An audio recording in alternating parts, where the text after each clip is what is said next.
بسم اللہ الرحمن الرحیم بسم اللہ الرحمن الرحیم در مذمت ظلم خرابی ز بیداد بیند جہاں چو بستان خرم ز باد خزاں مدح رخصت ظلم در ہیچ حال کہ خورشید ملکت نہ یابد زوال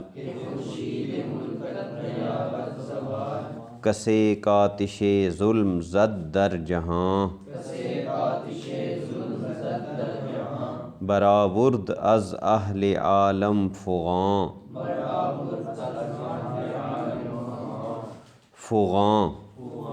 ستم کش گراہ برآرد ز دل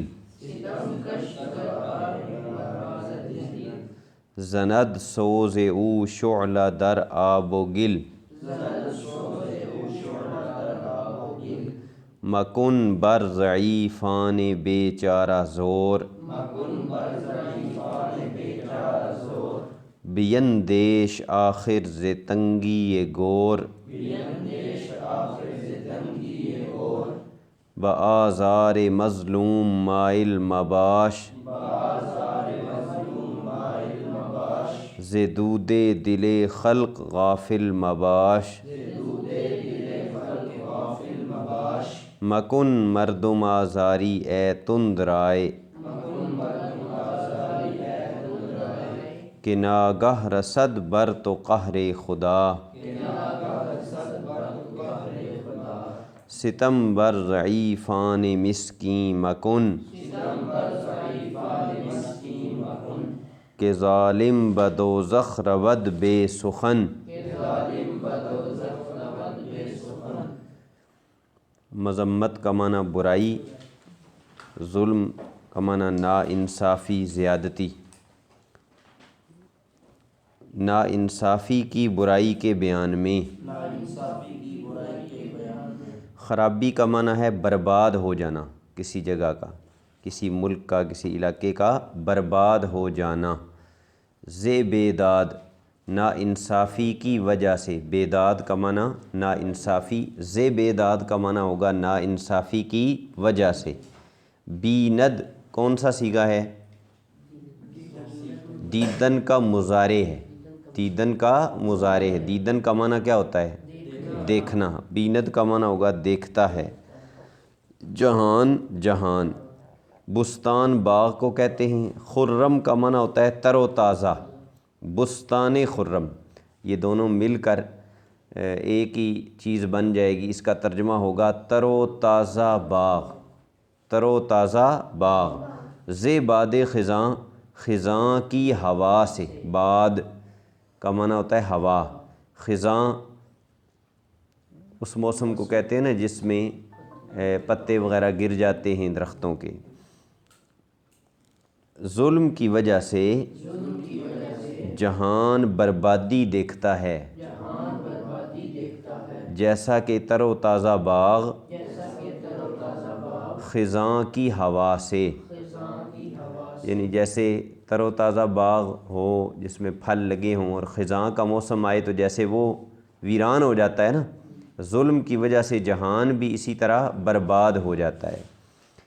مدح رخصت ظلم در ہیچ حال، مدح یہ فعل نہی اسے کہتے ہیں، آگے پڑھو گے انشاءاللہ۔ دادن سے یہ بنا ہے، دادن کا معنی ہوتا ہے دینا، مدح کا معنی ہوگا نہ دے، نہ دے۔ رخصت ظلم، ظلم کی اجازت، رخصت کا معنی ہے اجازت، رخصت ظلم کا معنی ہوگا ظلم کی اجازت۔ در ہیچ حال، کسی حال میں بھی، ہیچ کا معنی کوئی یا کسی ہوتا ہے، در ہیچ حال کا معنی ہے کسی حال میں۔ کہ کا معنی ہے تاکہ، کہ خورشید ملکت نہ یابد زوال، خورشید کسے کہتے ہیں؟ سورج کو۔ ملکت کا معنی ہوگا تیرا ملک، خورشید ملکت تیرے ملک کا سورج، تیری بادشاہی کا سورج، ملک کا معنی بادشاہی بھی ہوتا ہے، تیری بادشاہی کا سورج نہ یابد یہ کس سے بنا ہے؟ یافتن مصدر سے. یافتن کا معنی ہوتا ہے پانا. نہ یابد کا معنی نہ پائے، نہ پائے. یہ کل والا قاعدہ لکھا تھا آپ لوگوں نے، کل جو قاعدہ بتایا تھا الف اور الف مدہ والا، تو وہ قاعدہ یہاں جاری ہوگا یا نہیں ہوگا نہ یابد میں؟ جی کیسے؟ یہاں تو پہلے ہی یا موجود ہے نا، یافتن ہے نا. یہاں پہلے ہی یا ہے، یہ وہ یا نہیں ہے جو الف سے یا بنی. نہ یابد کا معنی نہیں پاتا، نہ یا نہ پائے. زوال کا معنی ہوتا ہے نا ختم ہو جانا. سورج کا زوال کیا ہوتا ہے؟ کہ سورج غروب ہو جائے. سورج غروب ہو جائے، ڈوب جائے. کسی حالت میں بھی ظلم کی اجازت نہ دے تاکہ تیری بادشاہی کا سورج ختم نہ ہو یا ڈھل نہ جائے. سورج کا ڈھل جانا کیا ہوتا ہے؟ کہ غروب کی طرف اس کا جانا. کسے کاتش ظلم زد در جہاں. کسے کا معنی ہے وہ شخص، وہ شخص. کاتش جو ہے یہ اصل میں دو لفظ ہیں، کہ اور آتش. کہ کا معنی جس نے، کسے کہ وہ شخص جس نے. آتش آگ کو کہتے ہیں. آتش ظلم کا معنی ہے ظلم کی آگ. زد کا معنی لگائی. ویسے زدن سے یہ بنا ہے، ماضی مطلق کا پہلا صیغہ ہے. زدن معنی مارنا، لیکن یہاں با محاورہ ترجمہ اس کا کریں گے لگانا. زد کا معنی لگائی. در جہان، جہان میں. براورد از اہل عالم فغاں. براورد کس سے بنا ہے؟ برآوردن. برآوردن کا معنی ہوتا ہے باہر لانا، نکالنا. براورد کا معنی نکالی. زے از اہل عالم، جہان والوں سے. عالم کا معنی جہان. اہل عالم جہان والے. از اہل عالم جہان والوں سے. فغاں فا کے اوپر پیش ہے. فغاں کا معنی ہوتا ہے فریاد. فریاد، شکایت. یرحمک اللہ. وہ شخص جس نے جہان میں ظلم کی آگ لگائی، وہ جہان والوں سے فریاد باہر لایا.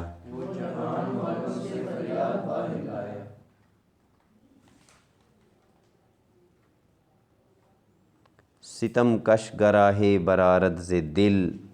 ستم کش کا معنی ہوتا ہے ظلم کھینچنے والا، یعنی جس پر ظلم کیا جائے، مظلوم. سمجھ آئی؟ ستم کا معنی ظلم. ستم کش ظلم کھینچنے والا، یعنی ظلم برداشت کرنے والا. گر کا معنی کیا ہے؟ اگر. آہے کا معنی ایک آہ، ایک فریاد. برآرد یہ بھی برآوردن سے ہی مضارع کا صیغہ ہے، نکالے. زے دل، دل سے. زے دل کا معنی کیا ہوگا؟ دل سے. زند سوز او شعلہ در آب و گل. زند کیا ہے؟ زدن کا مضارع ہے. زدن کا معنی مارنا. یہاں پھر محاورے والا ترجمہ کریں گے لگانا. زند کا معنی لگا دے گی، لگا دے گا. سوز او اس کی جلن. سوز، سوز کسے کہتے ہیں؟ جلن. سوز او اس کی جلن یا اس کی تپش. شعلہ کا معنی آگ، آگ لگا دے گی. در آب و گل، پانی اور مٹی میں یعنی کیچڑ میں. آب و گل، آب کا معنی ہوتا ہے پانی اور گل کا معنی مٹی. گل معنی مٹی، خاک بھی کہتے ہیں گل بھی کہتے ہیں. آب و گل کا معنی کیا ہوا؟ پانی اور مٹی یعنی کیچڑ. سمجھ آ رہی ہے؟ مظلوم آدمی اگر دل سے ایک آہ نکالے، اس کی جلن کیچڑ میں آگ لگا دے گی. ویسے کیچڑ کو آگ لگ سکتی ہے؟ کیچڑ میں تو آگ نہیں نہ لگتی. پانی بھی آگ کو بجھاتا ہے اور مٹی بھی آگ کو بجھاتی ہے. پتہ ہے نا؟ جب آگ لگ جاتی ہے کہیں پہ تو مٹی بھی ڈالتے ہیں، ریت ڈالتے ہیں، کیونکہ ریت سے بھی، مٹی سے بھی آگ بجھتی ہے، پانی سے بھی آگ بجھتی ہے. تو جب یہ دونوں مل جائیں تو پھر آگ تو نہیں لگنی چاہیے نا، لیکن وہ کہہ رہے ہیں کہ مظلوم بندے کی جو فریاد ہے اس میں اتنی طاقت ہے کہ وہ کیچڑ میں بھی آگ لگا سکتی، یعنی وہ تباہ کر سکتی ہے ظالم کو۔ حدیث شریف میں نبی کریم علیہ السلام نے فرمایا نا کہ جب جو مظلوم کی ہے نا وہ اللہ کے عرش تک جاتی ہے، اور مظلوم چاہے کافر ہی کیوں نہ ہو، جس پر ظلم کیا گیا وہ کافر ہی کیوں نہ ہو، جب وہ اللہ کو پکارتا ہے تو پھر اللہ تعالیٰ ظالم سے ضرور بدلہ لیتا ہے۔ مکن بر ضعیفان بے چارہ زور، بیندیش آخر سے تنگی گور۔ مکن کا معنی نہ کر، کئی دفعہ آ چکا ہے۔ بر کا معنی اوپر یا پر، ضعیفاں ضعیف کی جمع ہے، ضعیف کا معنی کیا ہوتا ہے؟ کمزور۔ بیچارہ کا بھی یہی مطلب ہے، بیچارہ بھی اسے ہی کہتے ہیں کہ جس کے پاس کسی چیز کا کوئی حل نہ ہو، کوئی سلوشن نہ ہو۔ چارہ ایک تو وہ کھانے والا ہوتا ہے نا، جانوروں کے کھانے والا، اور چارہ کا معنی فارسی میں کیا ہے؟ سلوشن، کسی چیز کا کوئی حل۔ تو بے چارہ کا معنی وہ ہوتا ہے کہ جس کے پاس کسی چیز کا کوئی حل نہ ہو، یعنی کمزور، ضعیف۔ آگے جو زور آیا ہے نا اس کا معنی ہے زیادتی، زور کا معنی ظلم اور زیادتی۔ بیندیش، یہ اندیشیدن مصدر ہے ایک، جس کا معنی ہوتا ہے ڈرنا۔ بیندیش امر کا صیغہ پڑھو گے، یہاں وہ قاعدہ جاری ہوا ہے جو کل لکھوایا تھا۔ اندیش ہے نا، اندیش، اس پہ با آ گئی تو با کی وجہ سے کیا ہوا؟ الف یا بن گیا، تو کیا پڑھیں گے؟ بیندیش، بیندیش تو ڈر۔ زے تنگی گور، تنگی کا معنی ہوتا ہے کسی چیز کا تنگ ہونا، اور گور قبر۔ زے تنگی گور کا معنی کیا ہوگا؟ قبر کے تنگ ہو جانے سے، قبر کے تنگ ہو جانے سے۔ بیچارے کمزور لوگوں پر ظلم نہ کر، آخر قبر کے تنگ ہو جانے سے ڈر۔ کیا مطلب کہ آج تو لوگوں پر ظلم کرے گا نا تو کل قبر میں جانا ہے، تو پھر قبر تجھے بتائے گی کہ لوگوں پر جو تو نے ظلم زیادتیاں کی ہیں، قبر جو ہے نا دبائے گی نا۔ جب حدیث شریف میں آتا ہے کہ جب کوئی کافر یا اس طرح کا ظالم آدمی جاتا ہے قبر میں تو اتنی زور سے قبر دباتی ہے کہ ایک طرف کی پسلیاں جو ہیں نا وہ دوسری طرف کی پسلیوں میں داخل ہو جاتی ہیں، اس طرح اس کو دباتی ہے، نعوذ باللہ من ذالک۔ تو یہ ظلم کرنے والے کو کہہ رہے ہیں کہ تو ڈر قبر کے تنگ ہو جانے سے۔ بآزار مظلوم مائل مباش، یہ بعض نسخوں میں آواز لکھا ہوا ہے، بآواز مظلوم، یہ غلط ہے، آواز نہیں ہے، آزار لفظ ہے۔ آزار کا معنی ہوتا ہے تکلیف دینا۔ بآزار مظلوم، مظلوم کو تکلیف دینے کی طرف۔ مائل کا معنی ہوتا ہے جو بندہ کسی چیز کی خواہش کرے، کہ فلاں بندہ نیکی کی طرف مائل ہے، یعنی نیکی کی اس کے دل میں خواہش ہے، محبت ہے۔ میلان سے یہ لفظ بنا ہے نا، میلان کا معنی ہوتا ہے کسی چیز سے محبت کرنا، اور مائل کسے کہتے ہیں؟ جو کسی چیز سے محبت کرنے والا ہو، کسی چیز کی طرف خواہش رکھنے والا ہو۔ ماباش کا معنی ہے نہ ہو، یہ بھی بودن مصدر سے ہے۔ زے دود دل خلق غافل مباش، دود یہ دھوئیں کو کہتے ہیں، یہ اردو والا دودھ نہیں ہے، دود ہے یہ۔ دود کا معنی دھواں، اسموک۔ دال آگے دو آنکھوں والی جو ہا ہوتی ہے وہ، اور واو الف اور نون غنہ، دھواں۔ دل خلق کا معنی ہے مخلوق کا دل، مخلوق کا دل۔ زے دود دل خلق، مخلوق کے دل کے دھوئیں سے۔ غافل مباش کا معنی غافل نہ ہو، غافل ہونے کا مطلب یہ نا کہ بے فکر نہ ہو، یہاں مطلب یہ۔ دل کا دھواں کیا ہوتا ہے کہ جب کوئی بندہ کسی کو ستاتا ہے نا، تنگ کرتا ہے، تو گویا اس مظلوم بیچارے کے دل میں آگ لگتی ہے، آگ لگ جاتی ہے نا، تو آگ جہاں لگے وہاں کیا ہوتا ہے؟ پھر دھواں نکلتا ہے، تو وہ اس کی دل سے جو آہیں نکلتی ہیں، فریادیں نکلتی ہیں، وہی ہے دھواں۔ مظلوم کو تکلیف دینے کی طرف مائل نہ ہو، مخلوق کے دل کے دھوئیں سے غافل نہ ہو، یعنی ان کے دل سے جو فریاد نکلے گی نا تو وہ تجھے نقصان دے گی۔ مکن مردم آزاری اے تندرائے، مکن کا معنی نہ کر، مردم کا معنی ہوتا ہے لوگ، مردم لوگ، مردم آزاری کا معنی ہے لوگوں کو ستانا، لوگوں کو ستانا۔ تند رائے کہتے ہیں بد مزاج آدمی کو، بری طبیعت والا، برے مزاج والا، یا جو سخت مزاج ہو۔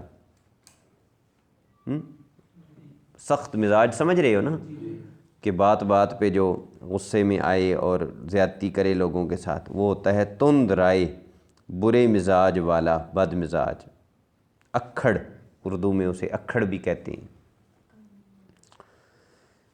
کہ ناگاہ، کہ معنی کیونکہ، ناگاہ کا معنی ہوتا ہے اچانک، اچانک۔ رصد کا معنی پہنچے گا، کس سے بنا ہے یہ رصد؟ رسیدن کا مضارع ہے، رسیدن کا معنی پہنچنا۔ بر تو تجھ پر، تو کا معنی بتایا ہے نا، تو یا تیرا یا تجھ، تو بر تو کا معنی کیا ہوگا؟ تجھ پر۔ قہر خدا، اللہ تعالیٰ کا قہر یعنی اللہ تعالیٰ کا غضب، اس کی ناراضگی، اللہ تعالیٰ کی ناراضگی۔ لوگوں کو ستانے والا کام نہ کر اے بد مزاج، کیونکہ اچانک تجھ پر اللہ کا غضب پہنچے گا۔ یعنی جو لوگوں کو تنگ کرتا ہے نا تو اس پر اللہ کا غضب ہوتا ہے، اللہ کی ناراضگی ہوتی ہے، عذاب ہوتا ہے۔ ستم بر ضعیفان مسکین مکن، ستم کا معنی ظلم پہلے آ چکا ہے، بر معنی اوپر، ضعیفان بھی آ چکا ہے، ضعیفان کا معنی کمزور، مسکین کا معنی بیچارہ۔ بر ضعیفان مسکین، بیچارے کمزور لوگوں پر، مکن معنی نہ کر، کہ معنی کیونکہ، ظالم ظلم کرنے والا، بدوزخ، دوزخ میں، با کا معنی یہاں میں کریں گے، بتایا ہے کہ با کے کئی معنی ہوتے ہیں، با کا معنی ساتھ بھی ہوتا ہے، کو بھی ہوتا ہے، میں بھی ہوتا ہے۔ بدوزخ کا معنی دوزخ میں، رود کس سے بنا ہے؟ رفتن مصدر کا مضارع ہے، رفتن کا معنی جانا یا چلنا، رود کا معنی جائے گا۔ بے سخن، بے سخن کا لفظی معنی تو ہے کسی بات کے بغیر، لیکن معنی کیا ہے یہاں؟ کسی شک کے بغیر، کوئی اس میں ڈاؤٹ نہیں ہے، کوئی شک نہیں ہے کہ وہ ضرور دوزخ میں جائے گا۔ بیچارے کمزور لوگوں پر ظلم نہ کر، کیونکہ ظالم آدمی بغیر شک کے دوزخ میں جائے گا، یعنی یقینی طور پر۔ بے سخن کا معنی یقینی طور پر، اور سخن ویسے کسے کہتے ہیں؟ بات، سخن کا معنی کیا ہے؟ بات۔ بے سخن، اعلیٰ حضرت کا مصرع ہے نا، وہ سخن ہے جس میں سخن نہ ہو، وہ بیان ہے جس کا بیان نہیں۔ یعنی نبی کریم صلی اللہ علیہ وسلم کی جو بات ہے نا، وہ ایسی بات ہے کہ جس میں کوئی بات نہیں ہو سکتی، یعنی جس میں کوئی شک نہیں ہو سکتا، جس پر کوئی اعتراض نہیں ہو سکتا۔ سخن کا معنی ہوتا ہے بات، جب کہا جائے بے سخن تو معنی ہوتا ہے کہ اس پہ کوئی بات نہیں ہو سکتی، یعنی اس پہ کوئی اعتراض نہیں کر سکتا۔ ہاں، لیکن رضا نے ختم سخن اس پہ کر دیا کہ اپنی بات اس چیز پہ ختم کر دی۔